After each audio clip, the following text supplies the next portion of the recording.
Hi friends, welcome to my channel. ಇವತ್ತು ಒಂದು sweet ಕಾರ್ನಲ್ಲಿ ಒಂದು ವಡೆ ಮಾಡೋಣ ಅಂತ ಅಂದ್ಕೊಂಡಿದ್ದೀನಿ. ತುಂಬ ಗರಿಗರಿಯಾಗಿ, ಒಳಗಡೆ ಸಾಫ್ಟಾಗಿ, ಮೇಲೆ ಗರಿಗರಿಯಾಗಿರುತ್ತೆ. ನೋಡಿ, ಸ್ವೀಟ್ ಕಾರ್ನ್ ತೊಗೊಂಡಿದ್ದೀನಿ, ಬೇಯಿಸಿದ್ದೀನಿ. 2 ಆಲೂಗಡ್ಡೆ ತೊಗೊಂಡು ಕುಕ್ಕರಲ್ಲಿ ಒಂದು 2 ವಿಸಿಲ್ ಕೂಗಿಸಿ ರೆಡಿ ಮಾಡಿ ಇಟ್ಕೊಂಡಿದ್ದೀನಿ.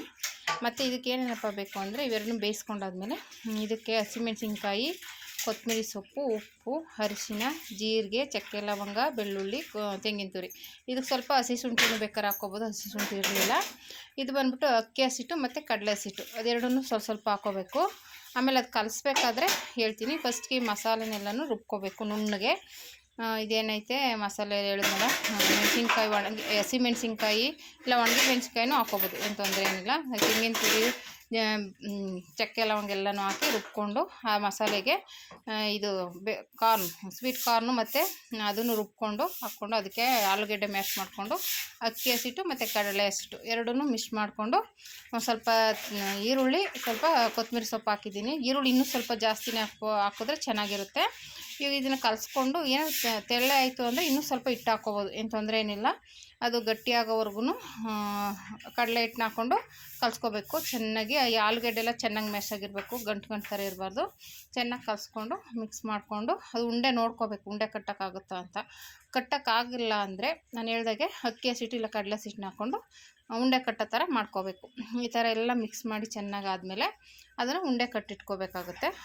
ಸ್ವಲ್ಪ ಸ್ವಲ್ಪ ಸಣ್ಣ ಸಣ್ಣದಾಗಿ ಉಂಡೆಗಳನ್ನ ಚೆನ್ನಾಗಿ ಮಿತ್ಕೋಬೇಕು. ಅದು ಆಲೂಗಡ್ಡೆ ಏನಾಗುತ್ತೆ, ಸಣ್ಣಗೆ ಮ್ಯಾಶ್ ಮಾಡಿಲ್ಲ ಅಂದರೆ ಹಂಗಂಗೆ ಉಳ್ಕೊಂಬಿಡುತ್ತೆ. ನೋಡಿ, ಈ ರೀತಿ ನೋಡಬೇಕು ಉಂಡೆ ಕಟ್ಟೋಕ್ಕಾಗುತ್ತಾ ಇಲ್ವಾ ಅಂತ. ನೋಡಿ, ಈ ರೀತಿ ಉಂಡೆ ಕಟ್ಟೋಕ್ಕಾಗೋ ಥರ ಮಾಡಿಟ್ಕೊಂಡು ಇವಾಗ ನಾವು ಇದನ್ನು ಎಣ್ಣೆಯಲ್ಲಿ ಕರಿಬೇಕು. ಎಣ್ಣೆಯಲ್ಲಿ ಕರಿಯೋದ್ರೆ ಎಣ್ಣೆ ಇಟ್ಕೊಬೇಡ. ಫಸ್ಟು ಎಣ್ಣೆ ಕಾಯ್ತಿದ್ದಾಗೇ ಇದನ್ನು ತೆಳ್ಳಗೆ ತಟ್ಕೋಬೇಕು. ನೀವು ದಪ್ಪ ತಟ್ಟಿಬಿಟ್ರೆ ಏನಾಗುತ್ತೆ, ಮೇಲೆ ಸೀದೋಗುತ್ತೆ, ಒಳಗೆ ಬೇಯಲ್ಲ. ಅದಕ್ಕೆ ಸ್ವಲ್ಪ ತೆಳ್ಳಗೆ ಮಾಡ್ಕೋಬೇಕು. ತೆಳ್ಳಗೆ ಮಾಡಿಕೊಂಡು ತಟ್ಟಿ ಹಾಕಬೇಕು. ಮಾಮೂಲಿ ನಾವು ವಡೆ ಹೇಗೆ ತಟ್ತೀವೋ ಹಾಗೇ, ಇದರಲ್ಲಿ ಏನಿಲ್ಲ. ಆದರೆ ದಪ್ಪ ತಟ್ಟಬಾರ್ದು, ಒಳಗಡೆ ಬೇಯಲ್ಲ. ಸ್ವಲ್ಪ ತೆಳ್ಳಗೆ ಮಾಡಿಕೊಂಡ್ರೆ ಒಳಗಡೆನೂ ಚೆನ್ನಾಗಿ ಬೇಯುತ್ತೆ, ಮೇಲೆ ಕ್ರಿಸ್ಪಿ ಆಗುತ್ತೆ. ನಾವು ಆಲೂಗೆಡ್ಡೆ, ಕಡಲೆ ಹಿಟ್ಟು, ಅಕ್ಕಿ ಹಿಟ್ಟೆಲ್ಲ ಹಾಕಿರೋದ್ರಿಂದ ಗರಿ ಆಗುತ್ತೆ. ಒಂಥರ ಮೇಲೆ ಕ್ರಿಸ್ಪಿಯಾಗಿ ಒಳಗೆ ಮೆತ್ತಗೆ ಚೆನ್ನಾಗಿರುತ್ತೆ, ತಿನ್ನೋಕ್ಕೆ ತುಂಬ ಟೇಸ್ಟಿಯಾಗಿರುತ್ತೆ. ನಿಮ್ಮ ಮಕ್ಕಳಿಗೆ ಮಾಡಿಕೊಡಿ. ನೀವೇ ಹೇಳ್ತೀರಿ, ಇನ್ನೂ ಬೇಬಿ ಕಾರ್ನ್ ತಂದಾಗಲೆಲ್ಲ ಮಾಡಿಕೊಡ್ಬೋದು, ಆ ಥರ ಇರುತ್ತೆ ಟೇಸ್ಟು, ತುಂಬ ಚೆನ್ನಾಗಿರುತ್ತೆ. ನಾವಂತೂ ಎಷ್ಟು ತಿಂದ್ವಿ ಅಂತ ಲೆಕ್ಕನೇ ಇಲ್ಲ, ಅಷ್ಟು ತಿಂದ್ವಿ, ತುಂಬ ಚೆನ್ನಾಗಿತ್ತು. ನೀವೇನು ಫಸ್ಟ್ ಟೈಮ್ ನನ್ನ ಚಾನಲ್ ನೋಡ್ತಾ ಇದ್ದರೆ ಸಬ್ಸ್ಕ್ರೈಬ್ ಮಾಡ್ಕೊಳ್ಳಿ ಫ್ರೆಂಡ್ಸ್. ಈ ವಿಡಿಯೋ ಇಷ್ಟ ಆದರೆ ಲೈಕ್ ಕೊಡಿ, ಶೇರ್ ಮಾಡಿ, ಸಬ್ಸ್ಕ್ರೈಬ್ ಮಾಡ್ಕೊಳ್ಳಿ. ಈ ರೀತಿ ಉಲ್ಟಾ ತಿರುಗಿಸಿ ಸ್ವಲ್ಪ ಜಾಸ್ತಿ ಬೇಯಕ್ಕೆ ಮುಂಚೆನೇ ಇದು ಕೈ ಆಡಬಾರ್ದು, ಎಲ್ಲ ಆ ಕಡೆ ಈ ಕಡೆ ಒಡೆದೋಗ್ಬಿಡುತ್ತೆ. ನಿಧಾನಕ್ಕೆ ತಿರುಗಿಸಿ ಇದು ಮಾಡ್ಕೋಬೇಕು.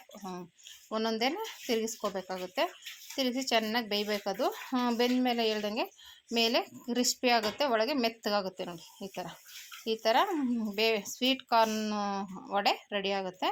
ತುಂಬ ಟೇಸ್ಟಿಯಾಗುತ್ತೆ. ಟ್ರೈ ಮಾಡಿ, ಹೇಗೆ ಬಂತು ಅಂತ ಕಮೆಂಟ್ ಮಾಡಿ. ನೋಡಿ, ಇದನ್ನು ಈ ಥರ ಒಳಗಡೆ ಸಾಫ್ಟಾಗಿರುತ್ತೆ, ಮೇಲೆ ಗರಿಗರಿಯಾಗಿರುತ್ತೆ. ಟ್ರೈ ಮಾಡಿ ಫ್ರೆಂಡ್ಸ್, ಹೇಗೆ ಬಂತು ಅಂತ ಕಮೆಂಟ್ ಮಾಡಿ. Thank you for watching friends.